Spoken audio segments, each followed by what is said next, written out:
Hey, what's up, y'all? My name is Dennis Heil, and I am diagnosed with type 2 bipolar disorder with severe depression and high-functioning autism. I've been living with bipolar disorder for over 30 years, 15 of which I spent undiagnosed. In 2009, I experienced a depressive psychotic break that led to my diagnosis of type 2 bipolar disorder. I would be diagnosed with autism a few years later. In my podcast, Bluntly Bipolar, I'm going to share with you my experiences and the hard lessons I've learned trying to find some peace and happiness in my life. I hope that by sharing my experiences, others can avoid learning these lessons the hard way. I'm not a mental health professional. All I am is a mental patient with a microphone. Listener discretion is advised.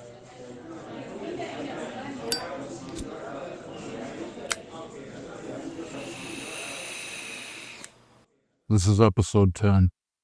Who am I? The authentic self versus mental illness. Have you ever had anyone tell you you are not your mental illness? Do you find it shallow and unhelpful? I certainly do. I started bipolar cycling at about 13 years old, and I wasn't diagnosed until I was 29. I spent about 95% of that time unwell in some state, from mild depression to severe, and hypomania. By the time I was diagnosed, most of what I knew was the mental illness. There's nuance missing that changes the context of that statement. I had no frame of reference to see the difference because I didn't know my authentic self. The same thing is true for addiction. The mentally ill and addicts can do some awful things while under the influence of an altered state of mind. But is that what we would have done without that influence? It took me a long time to understand myself. The decisions I made while unstable are quite different than when I'm stable. Sometimes I didn't even have a choice in the matter. My mental illness would interpret a situation incorrectly, and I would respond to the misinterpretation. And since the majority of people base their decisions on emotions, it's not great when you have a mental illness that distorts them. I want to share with you the strategy I employed to separate my authentic self from my mental illness. But before I can get into that, I need to lay a little groundwork for it to make sense. Let's talk about authenticity. I have worked in digital and content marketing as a writer for about 18 years now. Part of that in self-help spaces. The word authenticity is not informative without context. The messaging we receive is that we should all strive to be our authentic selves, the person who is true to themselves, that's buried beneath the trauma of life or drowning in their problems. The common advice is that we should strive to peel away all of the pain and trauma we've experienced so you can get to the real you. That beneath all of that pain and trauma is a pure, healthy person that's just waiting to get out. In my opinion, that method of thinking ignores basically all of what makes a person human. It ignores the fact that you can learn, grow, and change. It ignores the fact that you can make better decisions, change habits, and create new habits. It ignores the most fundamental rule of existence, and that is everything changes. Your authentic self, your true self, your real self, it changes. And I can demonstrate that through one simple question. Do you believe the exact same things today that you did 10 years ago? Of course you don't. You received new information, maybe you matured, your perspective changed, and you changed your mind. Your authentic self changed. Once you understand that, you can shift your mindset from passive searching to active creation. Your authentic self is not a finished statue that you're unearthing. You can shape and mold it with every choice that you make. In my case, I did not find an authentically good person when I started to find myself beneath the mental illness. But I'm not a bad person either.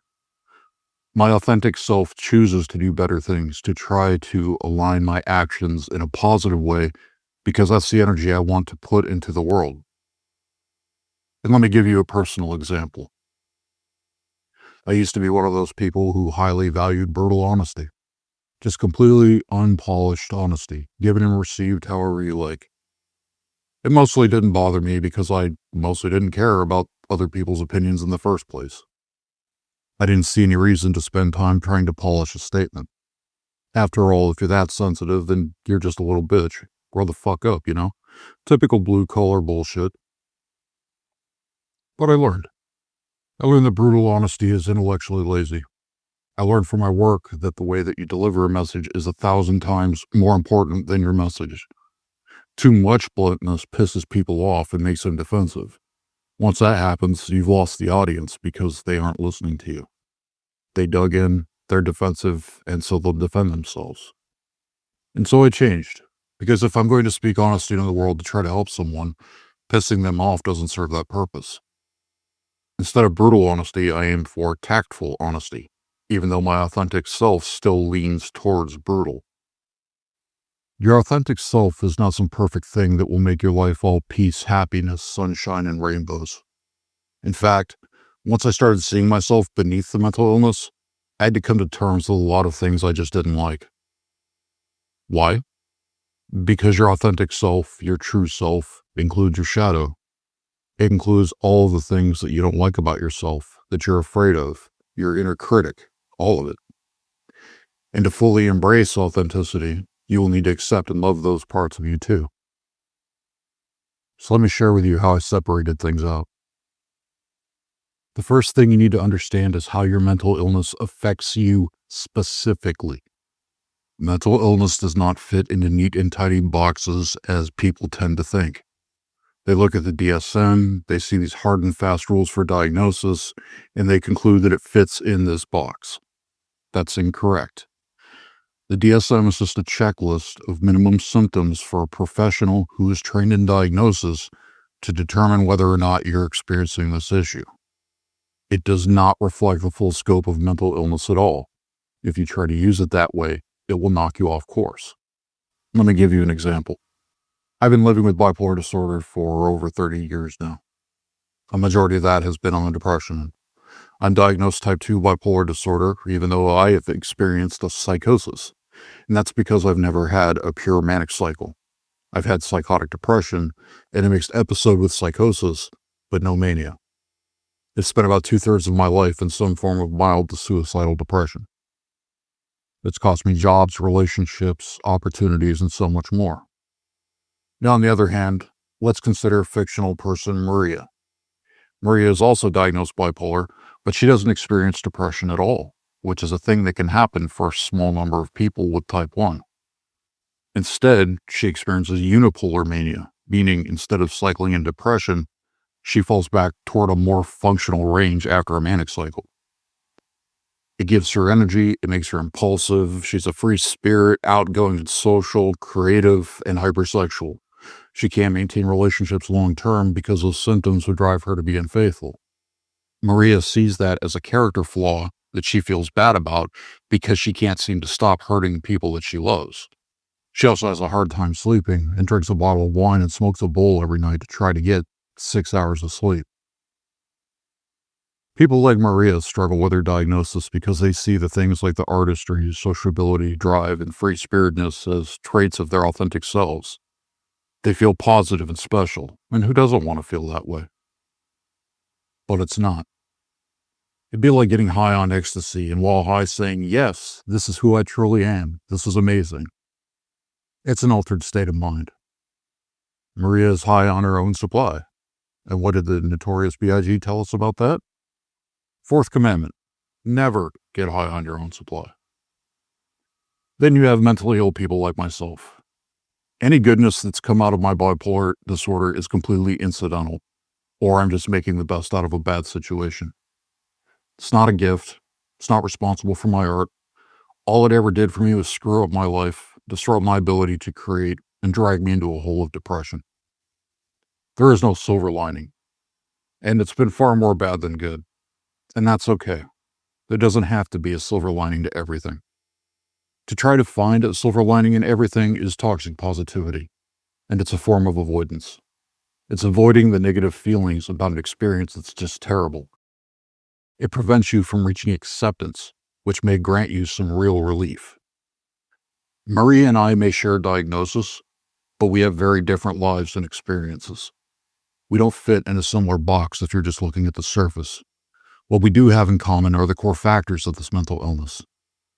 Those are the minimum standards that clinicians are looking for, even though the way the symptoms appear is vastly different. And that also matters for recovery.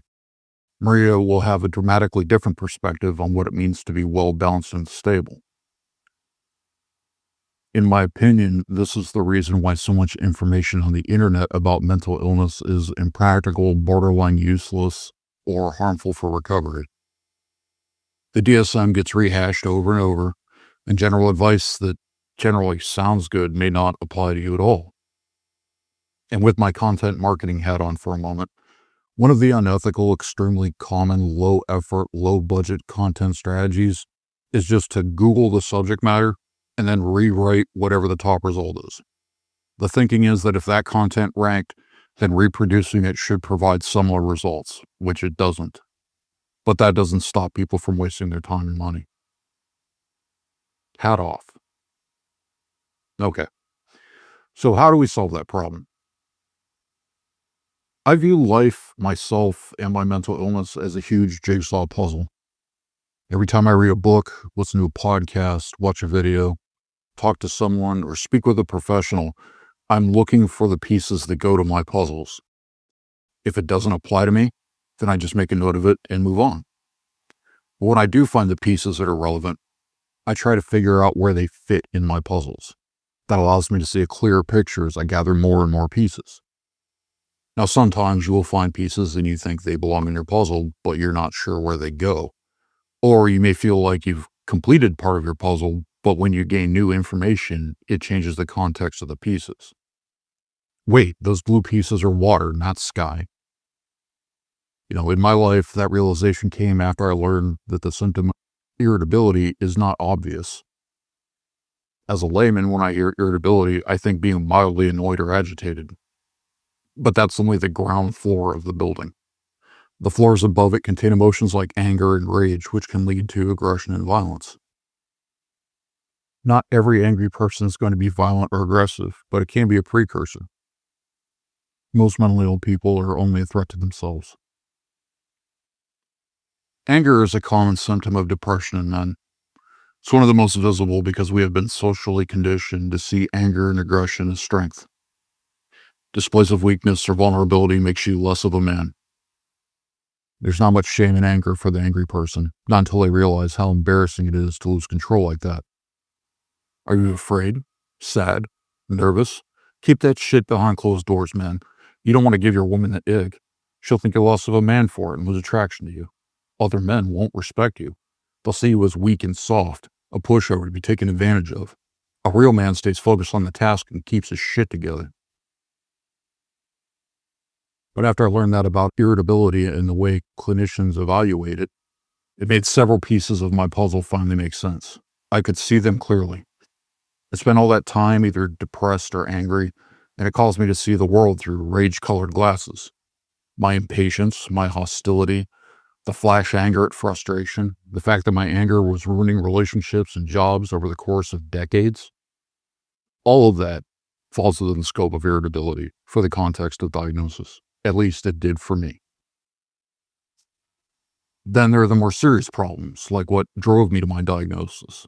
My brain was swimming in a mixed cycle and psychosis, telling me to project my rage outward and make other people feel as awful as I did.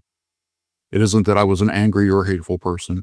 It isn't that I genuinely wanted to hurt people in a devastating way. Those are not pieces of the puzzle that is my authentic self. Instead, they're pieces of a different part of my puzzle, and that one is mental illness. After treatment, I found that I'm an incredibly patient and chill person, for the most part. When I had that cycle, I was horrified by what was going on in my head. It scared me so much that I intended to kill myself after my intake appointment if they didn't find anything wrong with me. I did not feel like I could take the chance of acting on what was going on in my head. And because I was psychotic, I had no control over those thoughts or actions. That leads into what was the most effective approach for me, and I found it by accident. I decided that if I was going to resolve to kill myself if nothing was wrong with me, that I needed to throw open the doors of the vaults of my brain and shine a light in. In the weeks leading up to my appointment, I created a 34-page outline of everything that I couldn't explain about myself. I used Maslow's hierarchy of needs as a foundation. I looked at each section of the pyramid and I asked myself, what am I not able to do? By comparing my life and functionality to Maslow's hierarchy, I was able to see the areas in which I was deficient and identify them clearly. That allowed me to essentially create a roadmap for myself and my professionals. I couldn't hold a job consistently, so I was struggling to keep up with bills or build anything out of my life. My relationships kept imploding because I just couldn't seem to maintain my emotions consistently. Now, I wasn't diagnosed with autism at the time, but I had identified the fact that when I feel overwhelmed emotionally, my brain starts overloading. It stops finding words. That, in turn, would lead me to an autistic meltdown. I started writing when I was a kid, so I've always had a love for words, but I have this brain, this library in my head. But when I feel overloaded, every page is blank when I try to find the right words. It is so unbelievably frustrating. And because of that, it took my LCSW, that's a licensed clinical social worker, about 20 minutes to diagnose me with bipolar disorder. After that, I was doing therapy twice a week for the first few months and then once a week after. I went through that outline point by point until I understood where every puzzle piece fit as best as I could. Doing that revealed a missing section of pieces of my puzzle. It revealed the autism. But I wouldn't be diagnosed with high-functioning autism until I was 34, I think. So let's put that into an actionable plan that you can use yourself. The first step is to find a secure way to journal.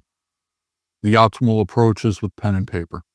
Handwriting forces you to slow down and think about how to express yourself. It's not like typing or talking where you can just fling out 100 words per minute. Your fingers can get ahead of you, and you can miss subtle things by moving too fast. If you can't handwrite it, then you could do something like create a private email account and email things to yourself, or use a word processor. If you're in a relationship with someone that's rocky or you have kids, an easily accessible journal is something that your partner may read and use against you. I've known more than a few women whose boyfriend or husband stole their journals to use in a custody battle. If you are in that situation, it might be better to just keep it in your head. Next comes step 2. Grab a copy of Maslow's hierarchy of needs and compare your life. There's a good graphic in the Wikipedia entry. I'll leave a link in the show notes. Once you have that, think about your life and where you're struggling. Try to identify why you're struggling with it, but don't try to assign it to a diagnosis. Instead, you want to look at your behaviors and decision-making processes. That way you can clarify unhealthy behaviors that may be symptoms. You do not want to convince yourself you have a specific mental illness or try to confirm your own suspicions. Confirmation bias can set you back. Neutrality is the goal, just to identify it for what it is so you can show it to a trained professional that will better understand the context. Self-diagnosing can really screw up your life if you're convinced you're right. Do doctors make mistakes? Absolutely. But it's also a mistake to convince oneself you have a particular issue and then refuse to entertain any other possibilities. That's how you wind up misdiagnosed or with wrong treatment. For example, in my case, I was having a hard time socializing in general, and it's because I thought I just didn't like people, but that wasn't it. I had a hard time socializing and navigating relationships because of the autism, and the anger was a manifestation of the irritability from my bipolar depression. They would mingle and work together. They'd make each other worse, but I didn't know that at the time. What I did know was that I hated being around strangers, and that does not jive with the middle tier of the hierarchy, social connection and acceptance. And I would like to acknowledge that I am aware that women and people of color are often not taken as seriously as white men when it comes to sorting out health conditions. There's a lot of medical bias in the industry. I don't have a solution for you other than to just keep advocating for yourself.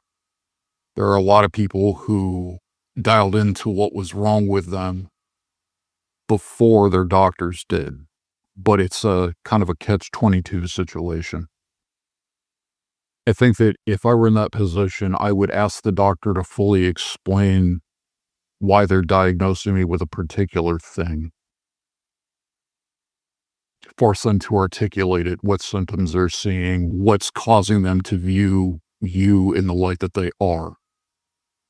They should be able to give you an explanation if they're doing it in good faith and not just writing you off. Go back as far as you can remember in your childhood. Early childhood development is such a sensitive time for your brain's development, and trauma from childhood can shape you as an adult. This is contrary to the dismissiveness of skeptics who say things like, "Oh, you just want to blame all your problems on your parents to avoid responsibility." This isn't for blame or shifting responsibility. It's about understanding why you are the way you are so you can determine what is the symptom and what isn't. You cannot ignore or discard your childhood. It is a part of you, and it will affect you for the rest of your life. That includes things you can't remember too, like suppressed trauma. Then we come to step 3. Try to identify any situations that don't make sense to you. The easiest way I found to identify these points is to think back to every time in my life where I thought, why the fuck did I do that? Why did I feel that way? Why did I believe that? Add it to the list. Let me give you a few examples to illustrate my point. My first example is jealousy. I am not a jealous person by nature, but there was a point where I became adamantly convinced an ex was cheating on me, and I needed to get into her email to discover who. I spent hours trying to guess passwords, and that is not something I would ever do while well unbalanced. It's such a severe breach of privacy and trust. What's extra nonsensical about the situation is she would have just given me the password had I asked. None of it made sense to me. The second example are my suicide attempts. I couldn't understand why I felt so certain and why my thought processes shifted so abruptly. It wasn't until much later that I came to understand it was a psychotic break. When it happened, it's like a light switch flips in my brain, and that's how stark it is. Imagine turning off your lamp at midnight for bed. That's how different my mental landscape became. This was an important realization for me. It's at its core, mental illness disrupts mood, behavior, daily functioning, and thinking.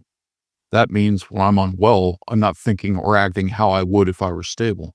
I'm not in alignment with my authentic self or how I truly feel.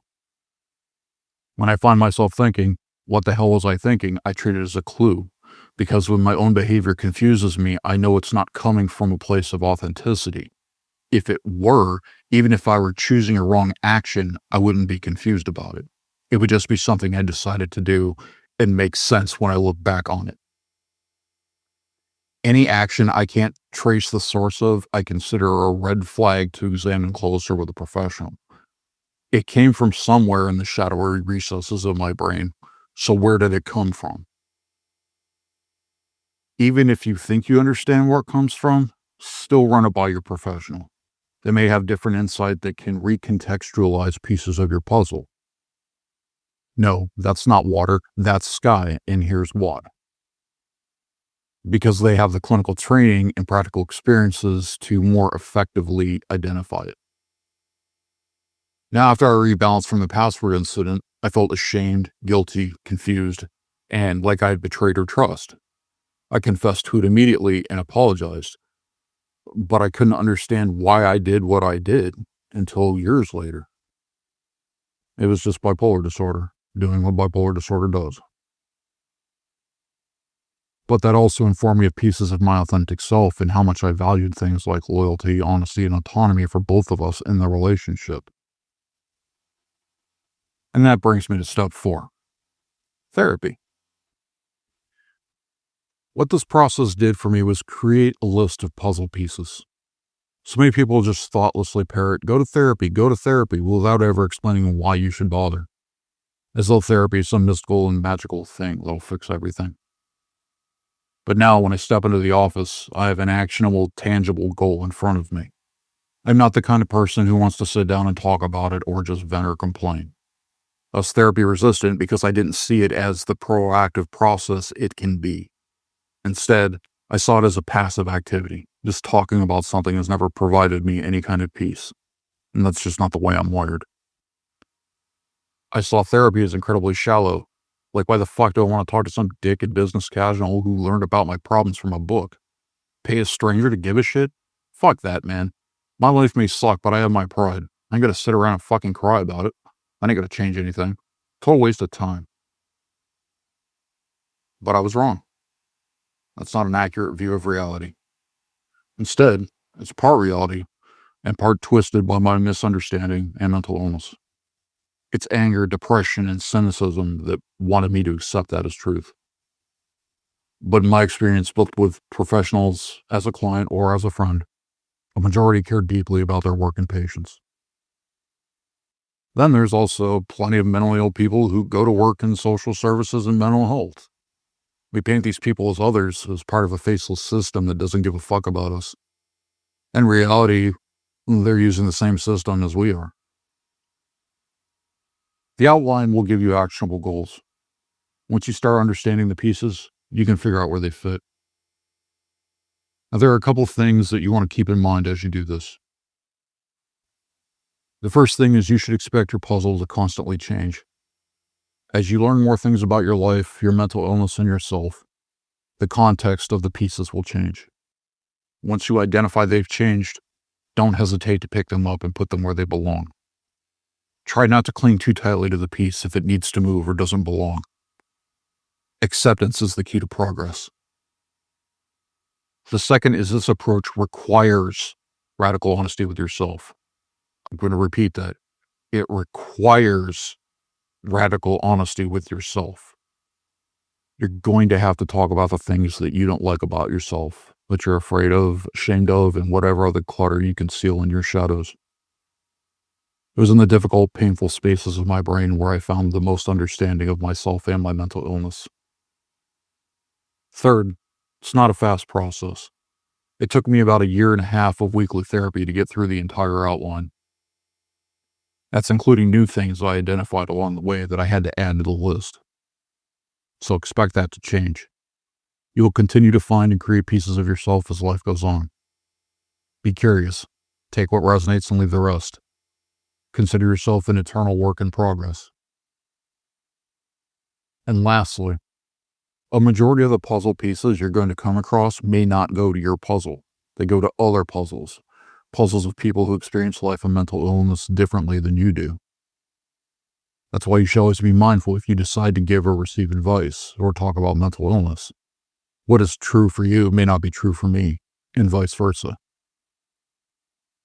And as I close this off, I'll leave you with a final thought.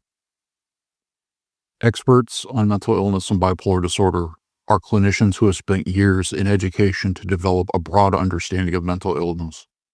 Once you dive into this, don't make the mistake of thinking that your knowledge will be equal to or on par. It won't be, because you don't have as broad of a context with multiple mental illnesses or their presentation. To fully understand the full scope, or at least to attempt to, you also have to be aware of all the other things that surrounds just bipolar disorder. Instead, the goal is to become an expert on how you experience your mental illness. Your goal is to become an expert on yourself, on your history, on why you do what you do, on what feels right and what doesn't, and why you did what you did in the past. As you do that, you should be able to see what differentiates your authentic self from your mental illness. It also makes it much easier for you to see unwellness coming on the horizon. For example, I know that if I start feeling pangs of jealousy, that I need to start paying closer attention to my moods. That way, if my brain does start to escalate, I can interrupt it early. It's like looking up at the sky and saying, "Oh, those are rain clouds rolling in. It's going to rain." A good therapist is going to be the most efficient way to help you understand how the pieces fit into your puzzle. Once you can see that, you can dial in quicker to the correct diagnosis, correct treatment, embrace your authentic self, and craft yourself into the person you want to be. If you're concerned about misdiagnosis, understanding where your actions are coming from will help. I hope this will help you on your path. I would consider what I've shared with you today to be one of the most important pillars of my recovery. You are not your mental illness. And when you can recognize the difference between your authentic self and your symptoms, that phrase will take on a whole new meaning. Thank you for your time. Hit the subscribe button and share this with someone you think it may help. Consider leaving an honest rating or review on your platform of choice. Have a good one.